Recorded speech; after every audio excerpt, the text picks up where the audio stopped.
Well, thank you, Betsy and Mark and Liz and Kathy and Stephen and everybody for sharing your funny and insightful thoughts and actually refreshing my memory of things that I had long ago forgotten. It's great to be celebrated as a friend by all of you. So I, perhaps mistakenly, but I thought tonight's theme would be a little bit tropical, and the weather dissipated, and I wore a Hawaiian shirt. So I wanted to talk a little bit about aloha and the spirit of aloha, and it ties also to Betsy's background.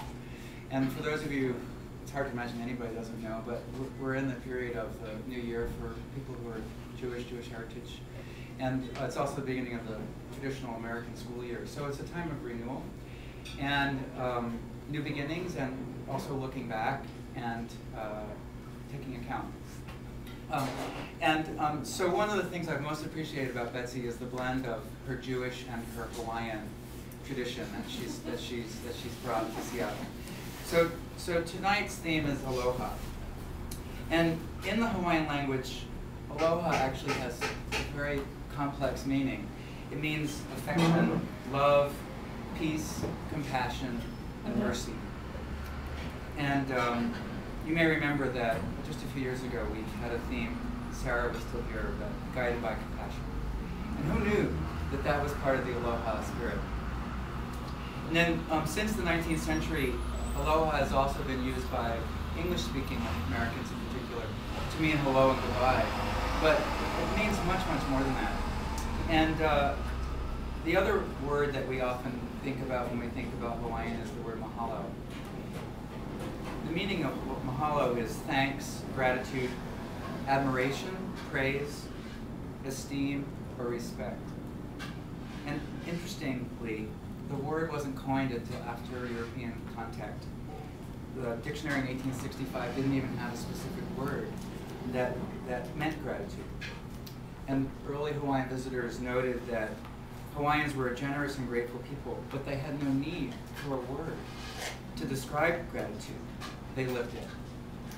And so that's what present-day Hawaiians mean when they talk about aloha spirit. And I thank Betsy for how she has imbibed AIDS Housing of Washington and Building Change's culture with this spirit, the spirit of compassion, of welcoming, of love, appreciation, respect, and gratitude.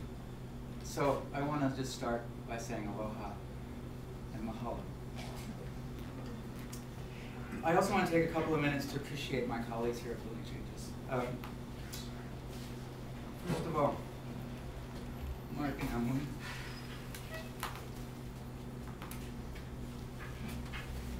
The most exciting thing for me in stepping down as director here is that it led to Mark and Emily's promotion and the offering of them of positions of greater responsibility and leadership that they're well prepared for, and clearly already bringing in fantastic results.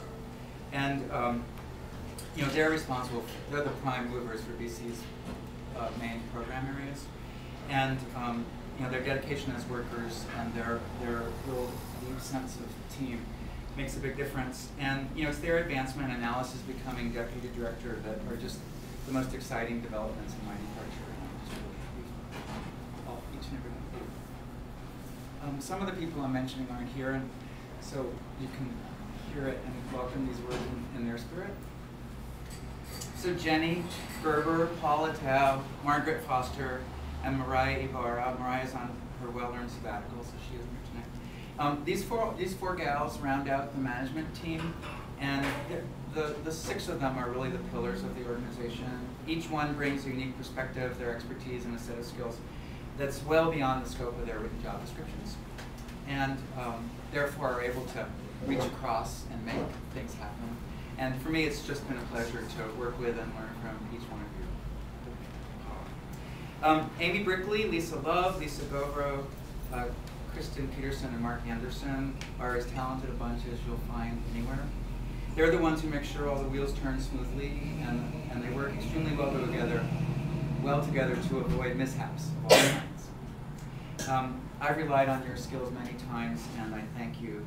Now that I'm on my own, I've developed an even greater appreciation of your knowledge and your ability to make things run smoothly.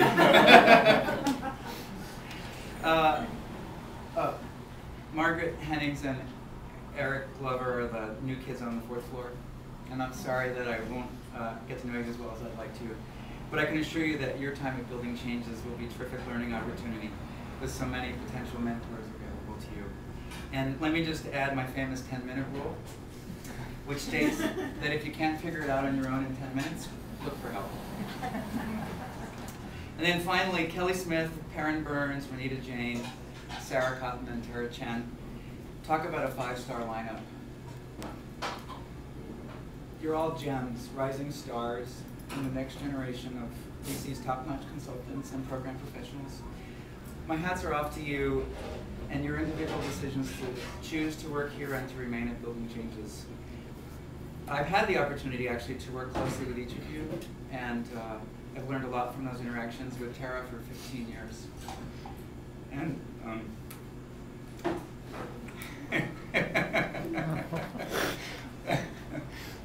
Tara, I can't do this.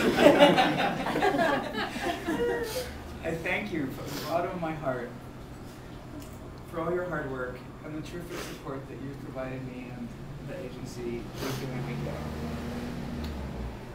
I have a little present for each of you, so don't leave without it.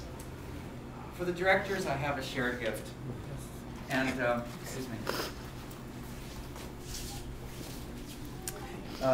As you all know, the directors have spent the last 18 months working very hard to congeal as a team and to get to know each other's style, formalizing communications and problem-solving skills, getting their colors, you know, and red, blue, yellow, orange, and so I thought that the final stage of that process really should be a shared project of some kind. So I'm going to ask Denise to accept this gift on behalf of the team. And please come over. And so what I'd like to do is present you with